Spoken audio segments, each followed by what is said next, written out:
Assalamualaikum warahmatullahi wabarakatuh. Kembali lagi di Portal Politik, dan kali ini telah terjadi perdebatan yang sangat sengit di parlemen antara salah satu menteri dari Kabinet Merah Putih Presiden Prabowo Subianto dan fraksi PDI Perjuangan.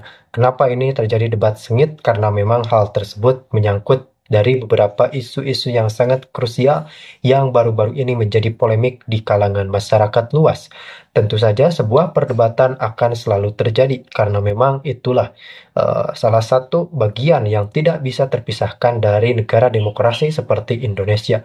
Rekan-rekan, seperti yang kita ketahui bahwa pada saat ini Indonesia tengah dihadapkan oleh beberapa isu yang sangat-sangat krusial. Ada pagar laut, ada korupsi iktp yang kembali mencuat, dan ada kasus Hasto pun belum sepenuhnya selesai dan tengah memasuki tahap pra-peradilan. Dan di sini kita akan melihat bagaimana debat yang terjadi karena memang ini benar-benar krusial dan sensitif. Langsung kita simak. Kan kira-kira begitu. Itu pembuka dari saya. Selanjutnya saya persilahkan kepada anggota.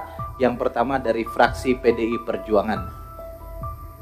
Kapoksi, Pak Deddy Sitorus, silahkan.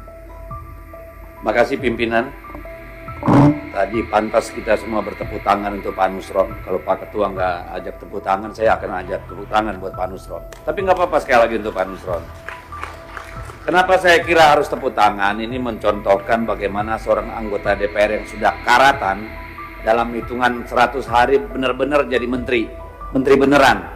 Karena banyak juga menteri yang masih sampai sekarang. Lihat sekali bahwa Pak Nusron menguasai dengan sangat baik semua isu-isu yang dipaparkan kepada kita, daging semua. Bahkan ketika menyembunyikan sesuatu pun datar, sehingga seolah-olah kita nggak sadar gitu. Untuk itu, saya terima kasih Pak Nusron, banyak hal yang sudah disampaikan. Nah, pertama saya ingin tanya terkait anggaran. Sini kan tentu anggaran itu kan kemudian ada output atau outcome. Saya tidak akan mengatakan pemotongan efisiensi anggaran itu sebagai efisiensi, karena sampai 41% hampir 42,76 kalau nggak salah itu sudah pemangkasan anggaran. Pertanyaan saya, apakah juga mengubah rencana kerja dari ATR BPN atau masih tetap yang kemarin?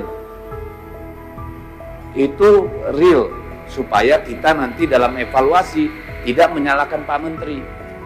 Ngajukan mobil speknya ya dengan CC 3.300, lalu nanti kita audit, kita laporkan dengan CC 1.500, kan nggak fair.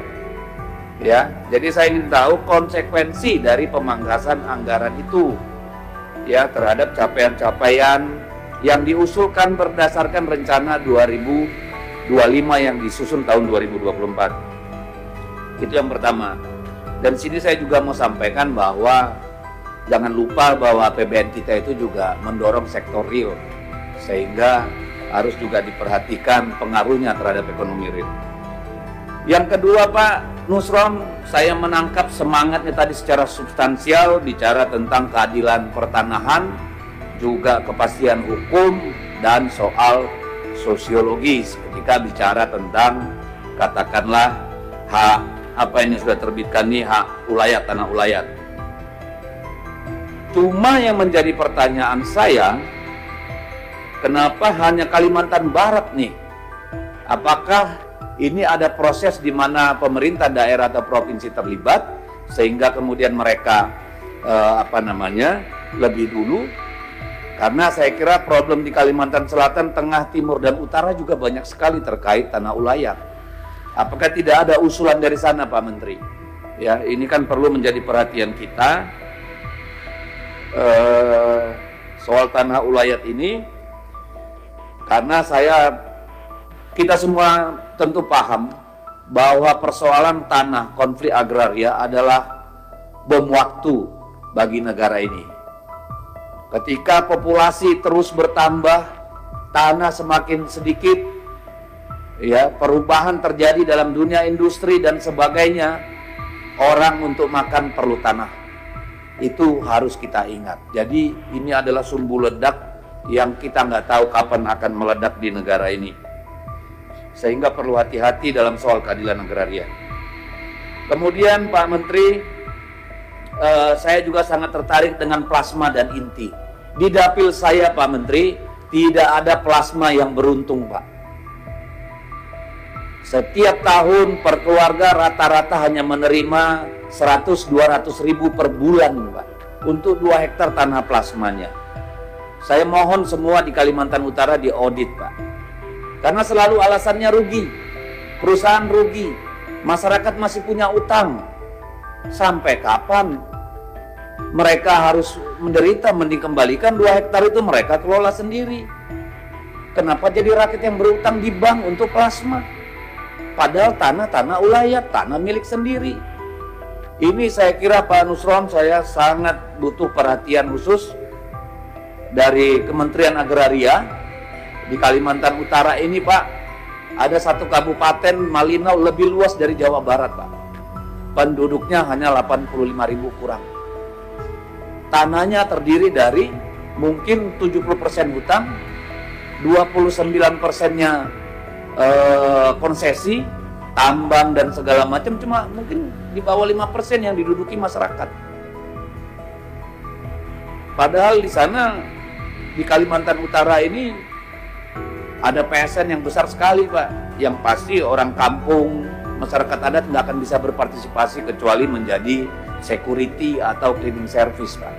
Saya mohon ada keadilan untuk rakyat di sana.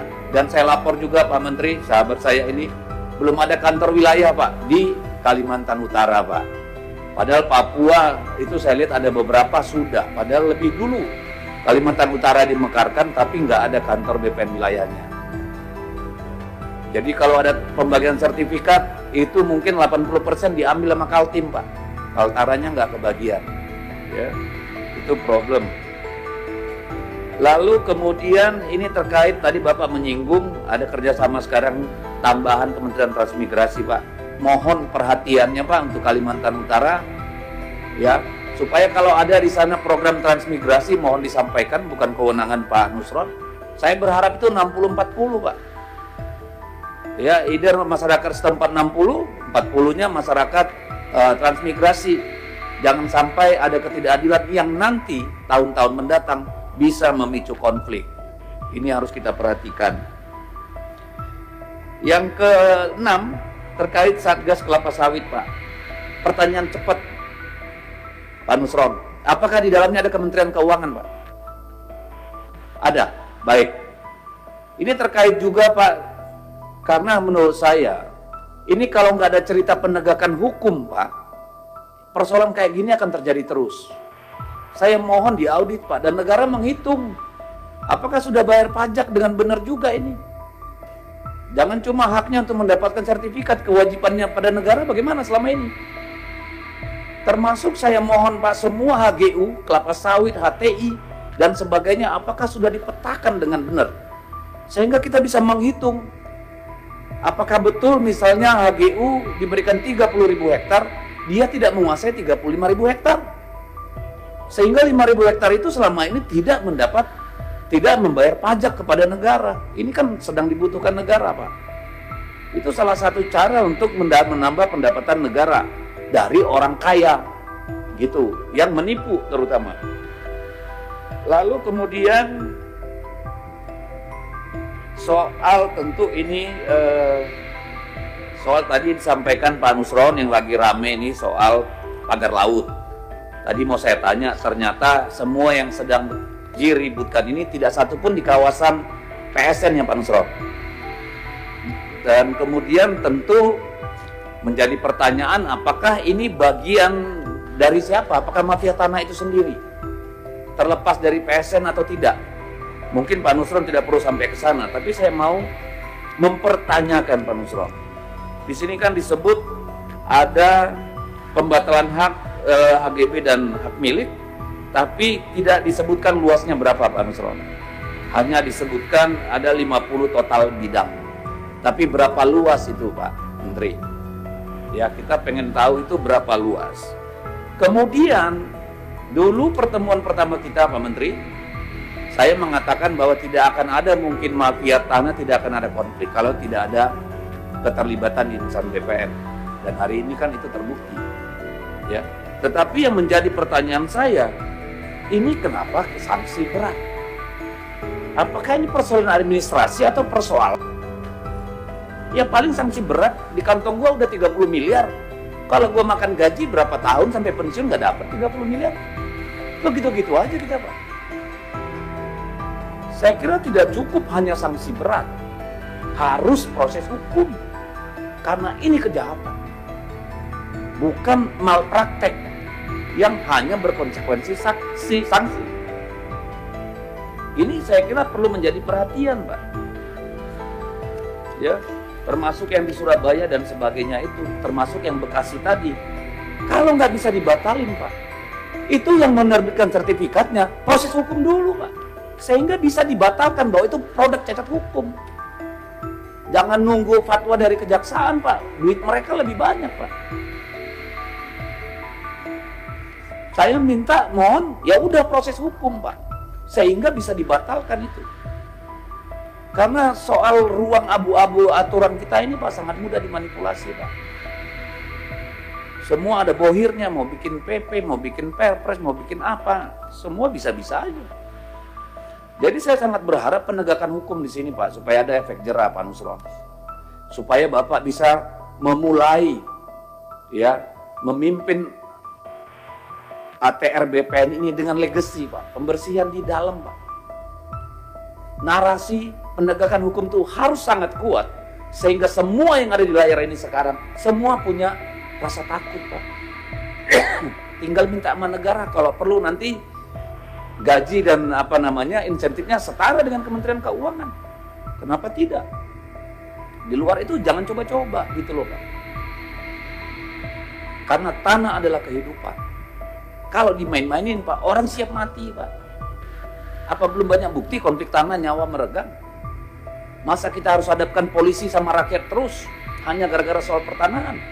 Di baliknya ada orang-orang serakah. Narasi sebagai individu yang berhasil melakukan reformasi terhadap ATR BPN, Pak. Selama ini kita menganggap semuanya adalah sarang mafia, Pak. Mohon maaf saya, banyak sekali orang baik di BPN Agraria, Pak. Tapi kita lihat kejadian-kejadian bertahun-tahun ini kan nggak beda dari satu menteri ke menteri lain.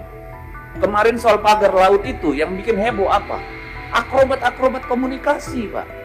Ada yang ngaku bekas tambak, bekas abrasi. Ada yang tiba-tiba dicabut, ada yang nggak setuju dicabut. Ada yang ngaku ini, ngaku itu, akrobat. Itu yang membuat heboh ya mereka-mereka, bukan rakyat. Jadi dalam soal pagar laut ini pun, Pak, ya kami berharap penegakan hukum ini jangan hanya orang agrarianya yang kena, Pak. Yang bikin sertifikatnya kok lolos, bersama-sama melakukan kejahatan kok. Mana mereka-mereka itu? Jangan kesalahan ini ditimpakan hanya kepada BPN Agraria, ATR Pak Nusron. Tadi saya singkat mendengar sudah setahun itu dikerjakan oleh Bareskrim. Lah, urusan kayak begini 1 tahun Bareskrim nggak kelar. Kan gila itu. Apa kita harus ganti Bareskrimnya? Kan ini persoalan kalau begini. Inilah realita pahit di lapangan, Pak. Semua bisa dibengkok-bengkokin. Hanya rakyat yang nggak mampu, Pak. Mereka hanya mampu diseret, dipukul ketika tanahnya mau diambil. Kalau bukan kita, lalu siapa yang bela mereka?